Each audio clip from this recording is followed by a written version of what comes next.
Antes era chamado de fãs, os fãs de futebol, ou admiradores de futebol, entendeu? E o termo torcer passou a partir do momento que as pessoas começaram a enxergar esse hábito de pessoas que ficavam com os lenços e com a camisa torcendo. O futebol paraibano ele foi introduzido aqui em 1908 e, diferente do restante do Brasil, ele foi introduzido de forma organizada. Então, no primeiro jogo oficial já teve torcida, que aqui nós tínhamos o América, que era alvirrubro, era o América, e o América ele era o time dos jogadores de futebol de Campina Grande, né? E do América começaram a surgir pequenas agremiações que passaram a rivalizar com o América. Entre essas agremiações, havia um clube na cidade que era o principal clube da elite algodoeira, que era o Campinense, que era formado por pessoas da maçonaria, pessoas empresários da cidade, comerciantes e fazendeiros do algodão. Então o pessoal do Campinense, que era considerado a elite, começou a rivalizar com o pessoal do América, que era considerado os comerciantes e o povão. E essa rivalidade entre esses dois times, Campinense e América, que é a primeira rivalidade do futebol de Campina Grande, ela foi sendo consolidada entre 1916 até por volta de 1924, quando o Campinense deixou de existir, mas o sentimento de rivalidade pessoal entre os jogadores das duas agremiações não. Então o pessoal do Campinense começou a ter atrito pessoal com o pessoal que jogava no América. E esse pessoal do América é que depois do final do América, que o América deixa de existir, é que vão se juntar para formar em 1925 o 13. E aí quando o 13 é fundado, migra-se os torcedores do América para o 13.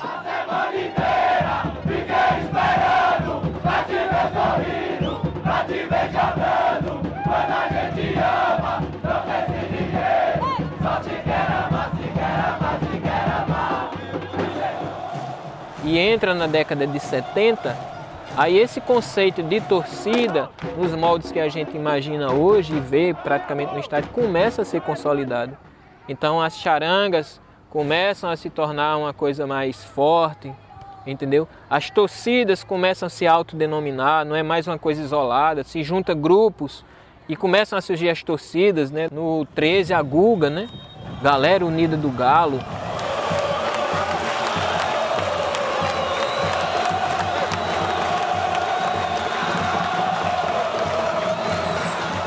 A Guga ela iniciou na década de 70, ela foi fundada pelo empresário Luiz Augusto, né? E ela ficou em atividade durante quase 30 anos. Só que aí começou a onda, né, das torcidas jovens, essas torcidas jovens de hoje. Começaram a se espalhar pelo Brasil, a Guga já vinha perdendo muita força. E então o pessoal resolveu parar as atividades. A aceitação, quando ela voltou, foi como se tivesse sido um relâmpago, né? Nós fizemos a reunião, marcamos uma reunião, convidamos membros de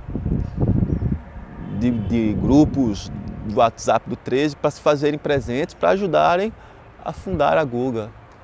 A trazer a Guga de volta, né? E no primeiro dia, logo de cara, tinha uns 20 a 25 pessoas aqui, todos já com a documentação para fazer a ficha de cadastramento na torcida.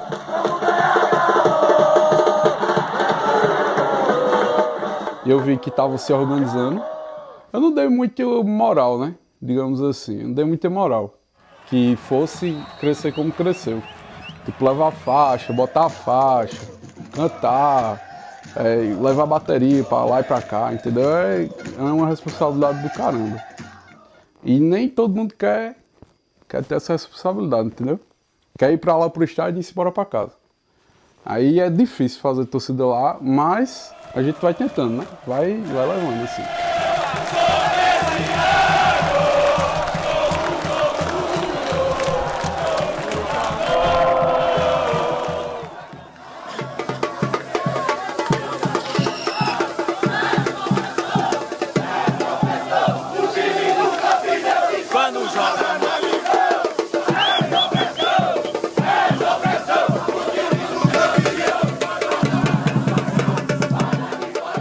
O Campinense tinha uma torcida, tinha um Jimmy de Oliveira, organizava, né? Porque antes as torcidas eram juntas.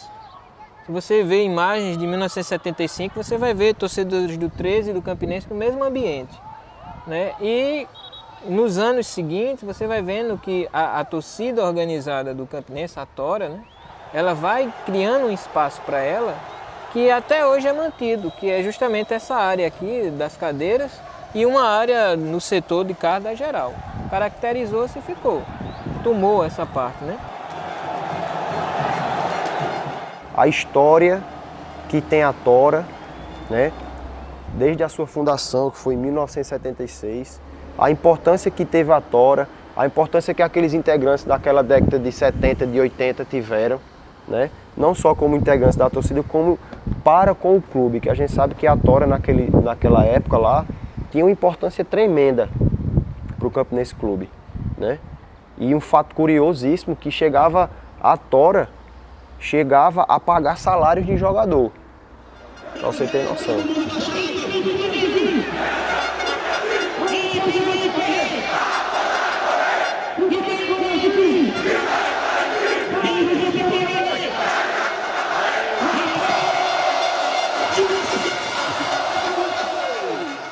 Quando nós chegamos ali nos anos 90, o pessoal daqui importa o conceito de torcida organizada, tendo por base a torcida do Corinthians, né? E tendo por base a torcida do São Paulo. Então a Gaviões da Fiel, a Independente do São Paulo, aquele conceito moderno de torcida organizada começa a chegar aqui. E os membros da Guga fundaram a torcida Jovem do Galo em 2001, né? A Jovem do Galo começou na sombra, né? Como a Guga era, a Jovem do Galo é praticamente uma sucessora da antiga Guga.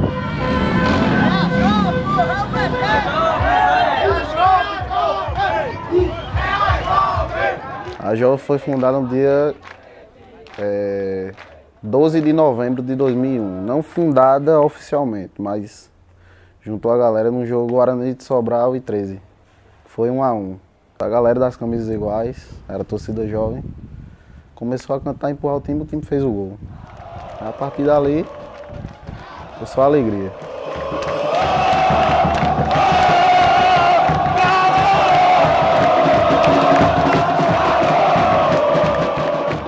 Você começa a ter realmente as camisas de torcedores com escudos dos clubes nas cores dos clubes. E vai se consolidando à medida que se consolida o clássico dos maiorais, que se torna a grande rivalidade da cidade de Campina Grande, que ganha proporção a nível de Paraíba. Tenho muitos amigos que torcem para o time rival.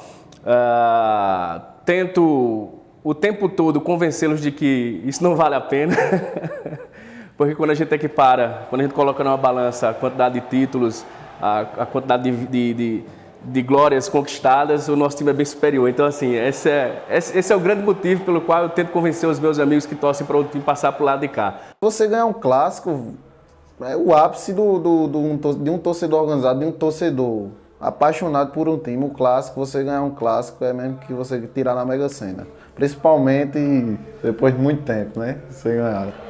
Muito tempo sem ganhar, a gente passa sem ganhar do time aí. Quando ganhou, todo mundo veio pra sede. Aí, festa. Até ninguém aguentar mais, até o último sair. Sem dúvida, o clássico dos maiorais é de fato o jogo mais importante e o que gera uma expectativa, uma atmosfera não só no torcedor, mas também na cidade, né? e realmente o melhor jogo de se assistir. E o que você fica nervoso um dia antes, você já está nervoso, você não consegue dormir, dá aquele escalafrio, aquele frio na barriga. Tem toda um preparativo, né? Extra campo, extra arquibancada. Na semana anterior do jogo, já está a expectativa grande do que é que a gente vai fazer de festa, né? A gente chama o que é que a gente vai fazer de festa para o clássico de domingo, digamos assim. Entendeu? Existe toda uma programação. Um dia anterior o cara não consegue nem dormir, né? Fica aquela tensão, caramba, como é que vai ser e tal. Será que vai ganhar? Será que não? Se vai ter confusão, aquela coisa. Quando ganha, é show de bola. O cara chega em casa bem tranquilo, zoação com a galera. Que a gente tem amigo raposeiro também, né? Aí é zoação. Quando perde, eu consigo dormir, beleza? Mas eu fico altamente estressado. Ela sabe como é que é. Eu fico... não consigo nem trocar a palavra com ninguém. A principal característica dessas duas torcidas é a paixão que elas demonstram pelos seus clubes e, ao mesmo tempo, o antagonismo com os rivais. Se você é torcedor do 13, você é extremamente torcedor do 13 e completamente anticampinense. Se você é torcedor raposeiro, você é muito raposeiro e totalmente contra o 13, a ponto de, em alguns momentos, sequer pronunciar o nome do clube rival, né?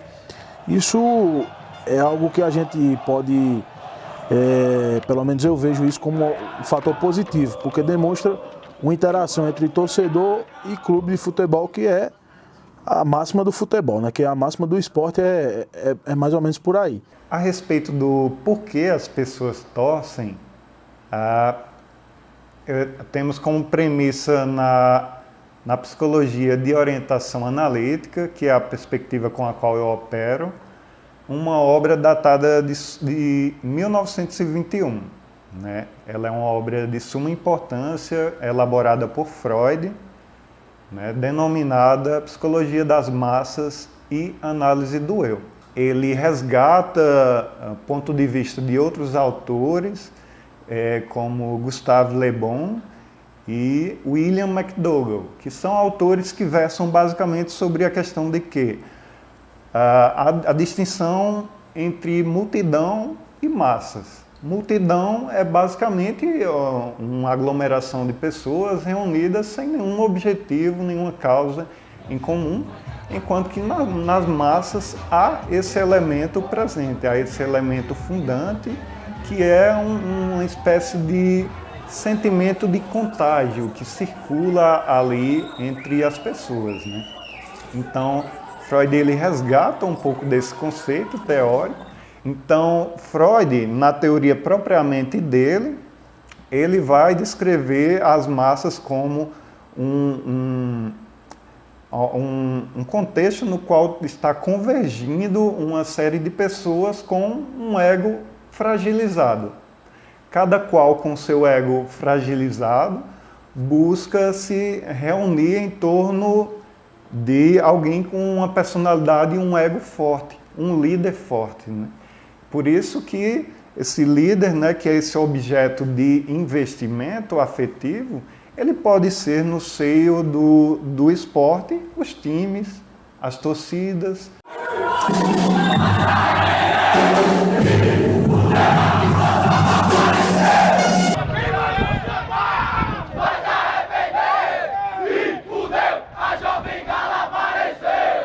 Quando eu comecei lá atrás, na década de 80, eu comecei como repórter de campo, repórter de pista de rádio. E o que eu observo é que naquela época havia um número bem maior de torcedores nos estádios. Se me perguntarem por quê, eu vou responder. É a violência que afastou o torcedor do campo. Campinense 13, na época que eu era repórter esportivo de rádio, repito, década de 80, nós tínhamos aí facilmente 30, 35 mil pessoas no estádio. Hoje, para indicar um time que vai subir para a Série B do Campeonato Brasileiro ou para a Série C, quando nós colocamos 10, 11 mil pessoas, é uma festa no rádio, é uma festa na televisão dizendo que tinha muita gente no estádio. O torcedor deixou de ir ao estádio não porque a paixão diminuiu, muito pelo contrário. Alguns deixaram de ir por conta da violência muito grande. Pedras arremessadas de cadeiras para arquibancada e de arquibancadas para cadeiras. Temos casos de jovens que tiveram o olho atingido por bomba. Então, são fatos que não tiveram o controle devido naquela época e com o passar do tempo, com a população aumentando, a violência se ampliando, o torcedor foi se afastando dos estádios. A galinha se fudeu! A galinha se fudeu! A galinha se fudeu!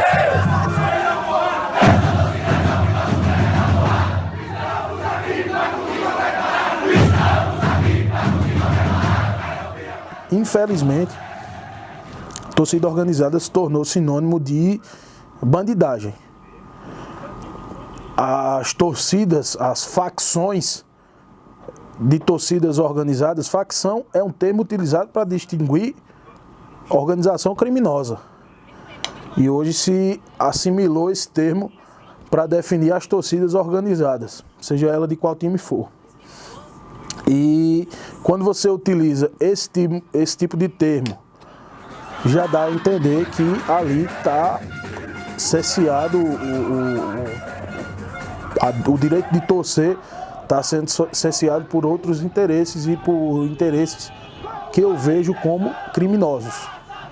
Não vou dizer que 100% das pessoas que participam de torcida organizada é bandido, mas a preço de hoje eu acredito que boa parte das pessoas que estão infiltradas nessas torcidas organizadas são pessoas que têm intuitos diferentes do de torcer por futebol.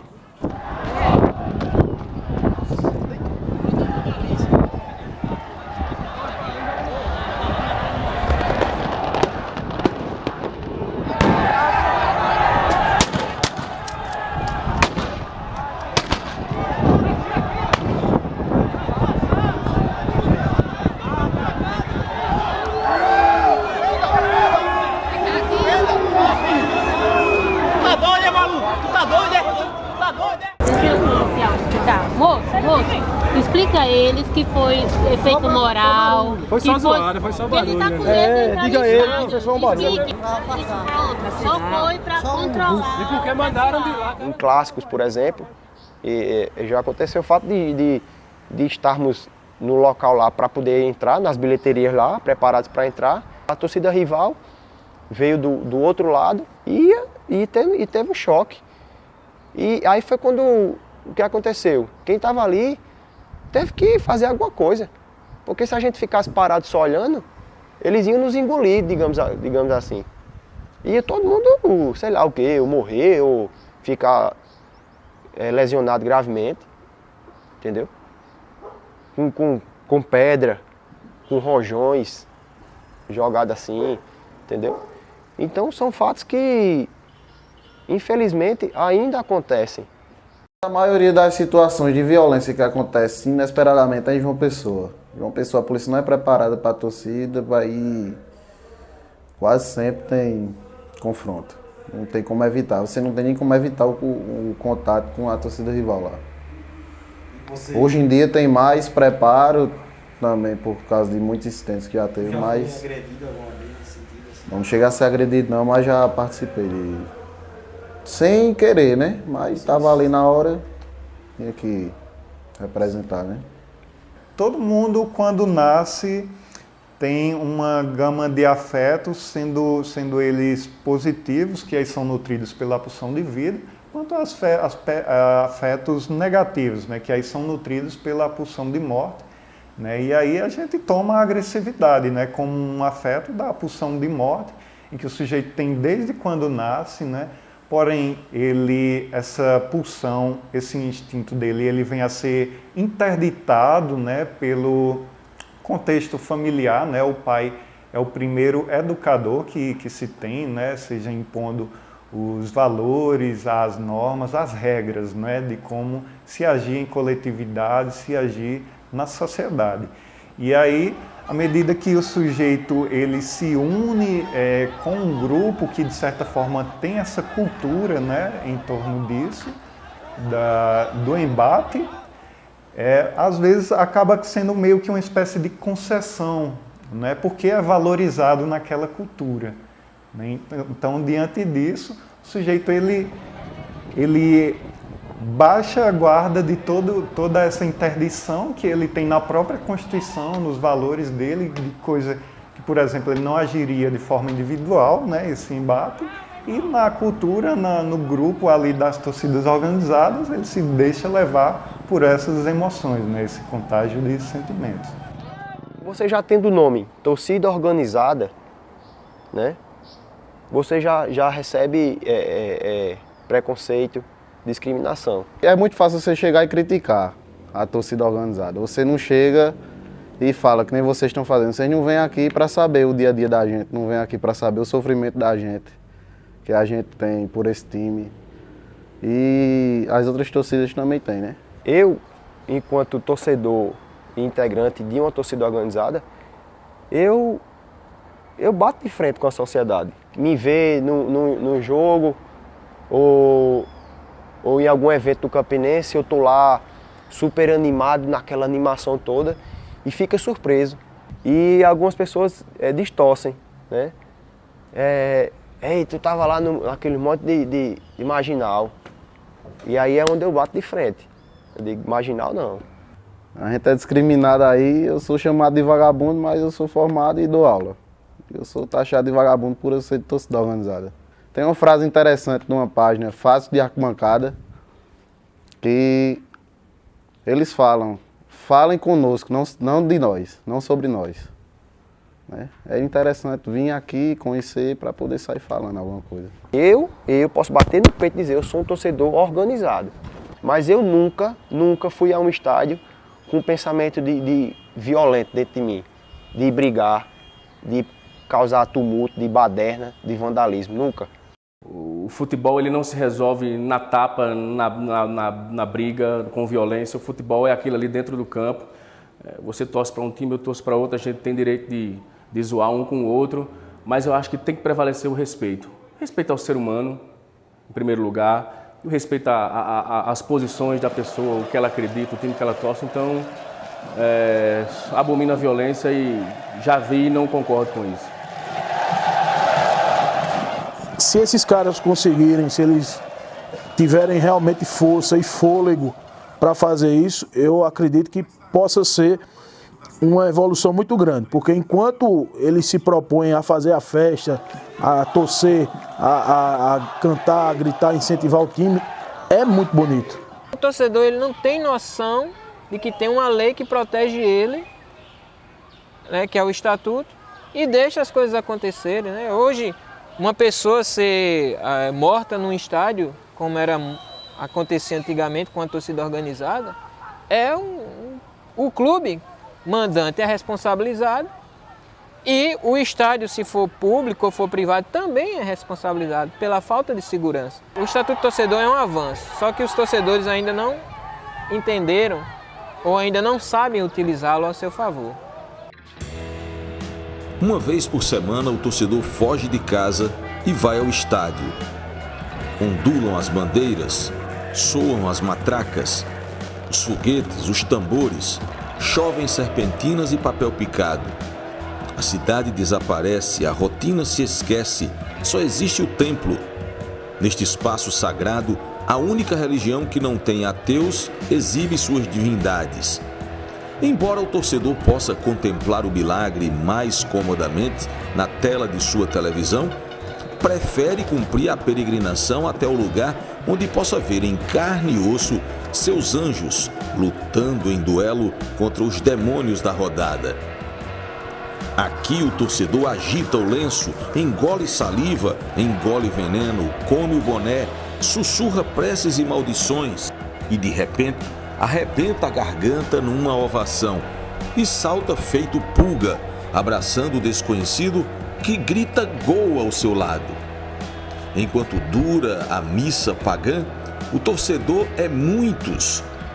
Compartilha com milagres de devotos a certeza de que somos os melhores.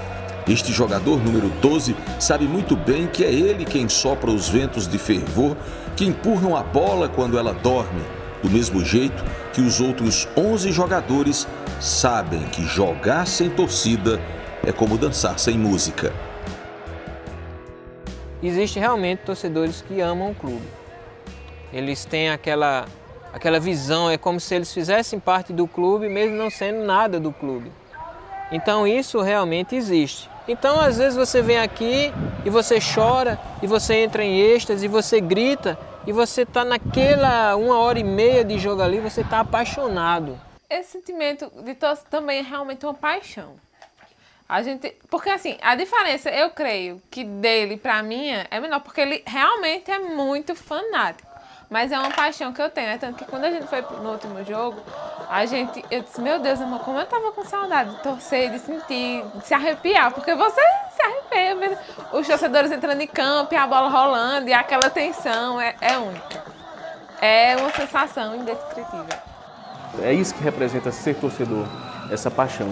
De você não medir esforços, de você colocar outras prioridades para lá, pensar no Campinense e aquela ansiedade que eu sou ansioso até para tomar um copo d'água. Quando se fala em Campinense, tá tremendo já. Extremamente verdadeiro, legítimo sim esse sentimento. E inclusive um aspecto positivo que entrelaça a questão das torcidas, né, que é uma manifestação de cidadania. Também tem muitas torcidas, eu tenho acompanhado exemplos das torcidas de São Paulo, né? Mancha Verde, Gaviões da Fiel. Então, muitas levantando bandeira partidária, né? Tomando partido realmente de um político ou de outro, né? O que remete realmente a algo muito honesto, muito legítimo, que é a questão dos afetos, né? Envolvidos de cada um e dos valores, né, de todos os desejos que é potencializado à medida que esse sujeito ele se agrupa a outros semelhantes, né? Fundamental. O torcedor é aquele que vai para campo incentivar, vai para campo torcer, mas ele tem uma importância muito maior do que isso. No Brasil, alguns clubes se estruturaram financeiramente a partir de programas de sócio-torcedor. Só para dar um exemplo macro aqui de Brasil, o Palmeiras tem hoje cerca de 30% da sua receita oriunda de sócio-torcedor. Então você tem um clube que disputa títulos de Série A de Campeonato Brasileiro, que está sempre figurando entre os maiores do Brasil, sustentado em sua boa parte pelo dinheiro que os sócios colocam no clube. O torcedor é a mola mestra, é a mola propulsora da vida de um time de futebol. Sem esse torcedor, não tem sentido. A emoção e a razão estão no futebol. Às vezes, muito mais emoção do que razão, mas o que a gente observa é que sem torcedor não há futebol. O 13 para mim é tão grande que eu já fiz até tatuagem, porque não tem como explicar. Você sente ali aquele amor pelo clube e você vai até o fim com ele. Então, palavras fogem, sabe? Para explicar o amor, a paixão que você tem pelo time. Até eu morrer, eu vou estar com o Campinense aí pelos campos do Brasil, né? Como diz no seu hino. Chega até a me arrepiar. Na minha história como torcedor foi muito mais emoções, ainda bem, né? E o sentimento, ele não estagna, não. Ele só faz aumentar. É um sentimento que não vai acabar, não pode parar e que nada nos separará. Isso aqui não é galo, isso aqui é raposa.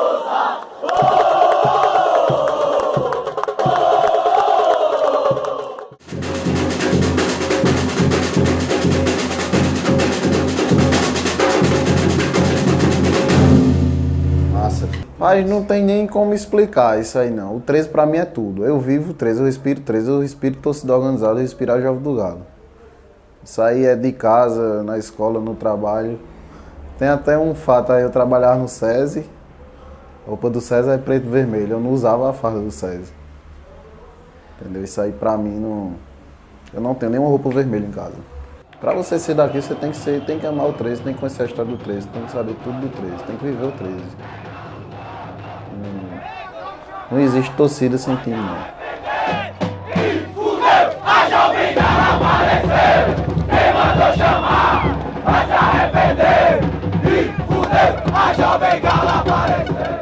Eu queria só contar uma história que aconteceu durante o processo de arrecadação para fazer o bandeirão.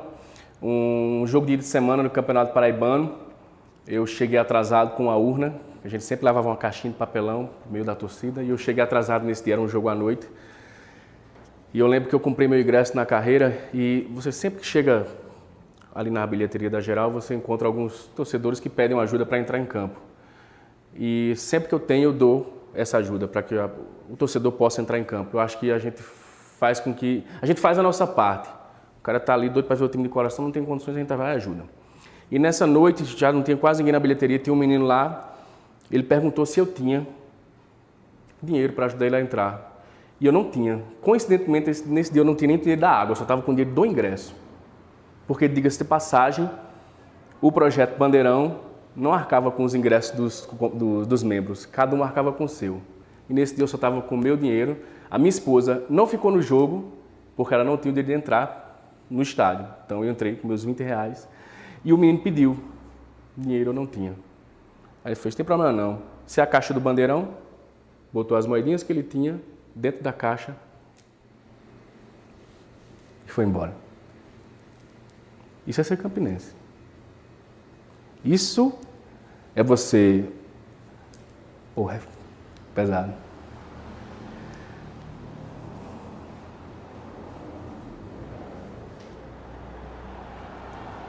Isso é campinense.